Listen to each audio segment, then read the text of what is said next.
Bangladesh textile বিশ্ববিদ্যালয়ের সম্মিলিত কর্মকর্তা এবং কর্মচারীবৃন্দ,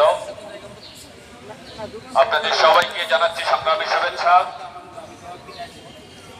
আমাদের মাঝে উপস্থিত আছেন বাংলাদেশ টেক্সটাইল বিশ্ববিদ্যালয়ের সম্মানিত সুযোগ্য রেজিস্ট্রার জনাব কাবেরী মজুমদার। আমাদের মাঝে উপস্থিত আছেন বাংলাদেশ টেক্সটাইল বিশ্ববিদ্যালয়ের পরিচালক অধ্যক্ষ জনাব কামরুজ্জামান। আমাদের মাঝে উপস্থিত আছেন উপপরিচালক অধিভুক্ত শাখা পরীক্ষা নিয়ন্ত্রক জনাব মোবারক হোসেন সহ বিশ্ববিদ্যালয়ের শীর্ষ পর্যায়ের কর্মকর্তাবৃন্দ, বিশ্ববিদ্যালয়ের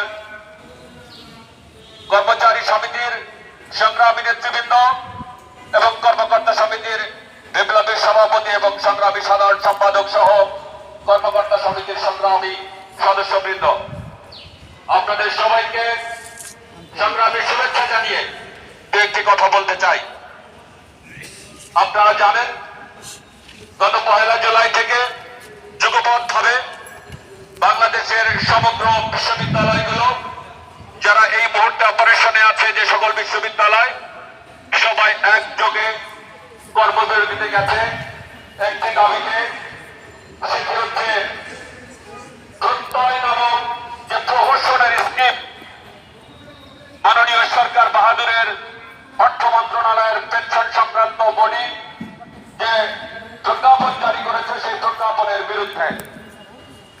এবং গত সপ্তাহ থেকে বাংলাদেশের বিভিন্ন বিশ্ববিদ্যালয় কর্মকর্তা এবং কর্মচারীবৃন্দ ঐক্যবদ্ধভাবে এই আন্দোলন সংগ্রামে অংশগ্রহণ করছে। তারই অংশ হিসেবে বাংলাদেশ টেক্সটাইল বিশ্ববিদ্যালয়ের সর্বস্তরের কর্মকর্তা এবং কর্মচারীবৃন্দ আজকে আমরা এই মহান ভাষা শহীদদের স্মরণে যে শহীদ মিনার এই বাংলার ঐতিহ্য এবং সংগ্রামের মূল প্রতিচ্ছবি, যে ভাষাকে কেন্দ্র করে এই বাংলাদেশ তার স্বাধীনতার বীজ বপন করেছিল, যে আন্দোলনের নেতৃত্ব দিয়েছিল জাতির জনক বঙ্গবন্ধু শেখ মুজিবুর রহমান, সেই শহীদ মিনারের পাদদেশে দাঁড়িয়ে আজকে শুধু সরকার বাহাদুর আপনাদেরকে একটি কথা বলতে চাই। আপনারা যদি মনে করেন দেশের শিক্ষা ব্যবস্থাকে পেছনে ফেলে অন্য কোন শক্তিকে বা অন্য কোন শক্তির সহায়তায় আপনারা দেশকে সামনে এগিয়ে নিতে চান, তাহলে আপনারা বোকার স্বর্গে বসবাস করছেন, ঠিক কিনা? যদি আপনারা বোকার স্বর্গে বসবাস করে জ্ঞানীদের সাথে যুদ্ধ করতে আসতে চান, জ্ঞানীদেরকে জোর করে যুদ্ধক্ষেত্রে নামাতে চান, তাহলে পরিণতি কি হবে সেটি আসলে কেউ বলতে পারে না।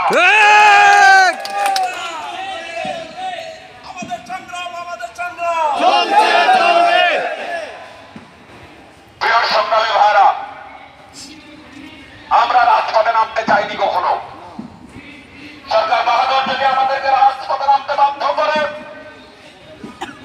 তাহলে যে অকাঙ্ক্ষিত পরিস্থিতি তৈরি হতে পারে তার সকল দায়ভার কিন্তু সরকারের এই ছোট জগন্নাথ অর্থ মন্ত্রণালয়ের পেনশন বিভাগকে বহন করতে হবে।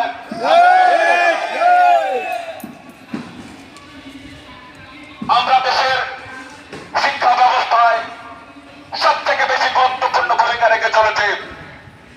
দেশের উচ্চ মাধ্যমিক পার হওয়ার পর একজন শিক্ষার্থী যে ভবিষ্যতে দেশ সেবায় আত্মনিয়োগ করবে, তার যাবতীয় দায়ভার এই বিশ্ববিদ্যালয়গুলো পালন করে থাকে।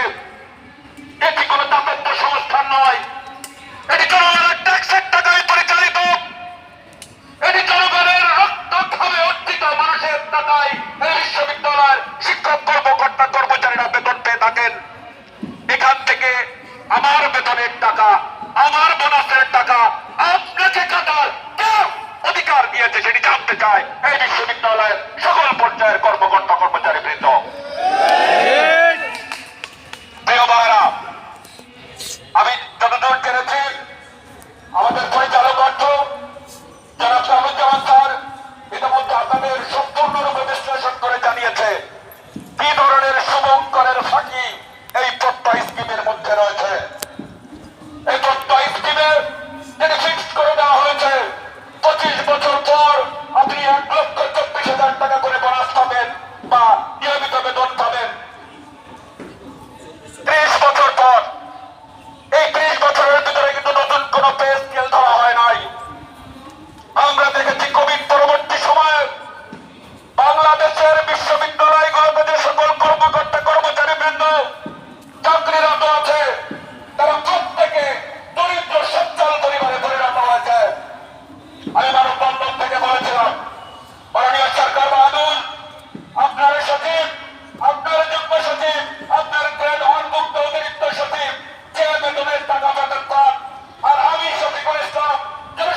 হতে পারে সেটি এখনো পর্যন্ত সুস্পষ্ট নয়। সরকারের পক্ষ থেকে বলা হচ্ছে তারা অত্যন্ত গভীরভাবে পর্যবেক্ষণ করছে। আমরা অপেক্ষায় আছি এই পর্যবেক্ষণ কবে শেষ হয়। এই পর্যবেক্ষণ শেষ হতে হতে যদি বাংলাদেশের শিক্ষা ব্যবস্থা ধ্বংস হয়ে যায়, বাংলাদেশের আগামী দিনের ভবিষ্যৎ, যারা আগামী দিনে দেশকে নেতৃত্ব দেবে, সেই শিক্ষার্থীরা যদি ঘরে বসে থাকতে হয়, তাহলে এই সরকারের এই ধরনের পর্যবেক্ষণকে আমরা ঘৃণা করে প্রত্যাখ্যান করে আমাদের সংগ্রাম, আমাদের সংগ্রাম, আমাদের সংগ্রাম, আমাদের সংগ্রাম, আমাদের সংগ্রাম, আমাদের সংগ্রাম। প্রিয় সংগ্রামী ভাইরা, আপনারা সবাই মানসিকভাবে প্রস্তুত থাকবেন। এই আন্দোলন যতক্ষণ পর্যন্ত না চূড়ান্ত বিজয় অর্জিত না হয়, এই আন্দোলনের চূড়ান্ত বিজয় নিশ্চিত না হওয়া পর্যন্ত আমরা কিন্তু এই আন্দোলনের প্রাঙ্গণ ছেড়ে কেউ ঘরে ফিরে যাব না। যদি কেউ ঘরে ফিরে যেতে চান, তাহলে তার ভবিষ্যৎ তার হাতে। আমরা কর্মকর্তা সমিতির পক্ষ থেকে, কর্মকর্তা সমিতির সহসভাপতি হিসেবে আপনাদের সবাইকে বিনীত অনুরোধ করতে চাই, আন্দোলন সংগ্রাম কোন একক ব্যক্তির নয়, একজনের জন্য নয়। সম্মিলিতভাবে সবাই মিলে ঐক্যবদ্ধভাবে যদি আমরা আন্দোলনের মাঠে থাকতে পারি, তাহলেই কেবলমাত্র চূড়ান্ত বিজয় অর্জিত হতে পারে। নতুবা কিন্তু এই আন্দোলনের কোন ধরনের কোন ফসল আমরা গড়ে তুলতে পারবো না। আমাদের সংগ্রাম, আমাদের সংগ্রাম, আমাদের সংগ্রাম, আমাদের সংগ্রাম, আমাদের সংগ্রাম, আমাদের সংগ্রাম। প্রিয় সংগ্রামী ভাইরা, কথা একটাই, প্রত্যয় বাতিল চাই।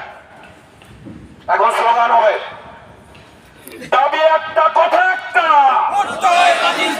দাবি একটাই, কথা একটাই, দাবি একটা, কথা একটাই, দাবি একটা, কথা একটা।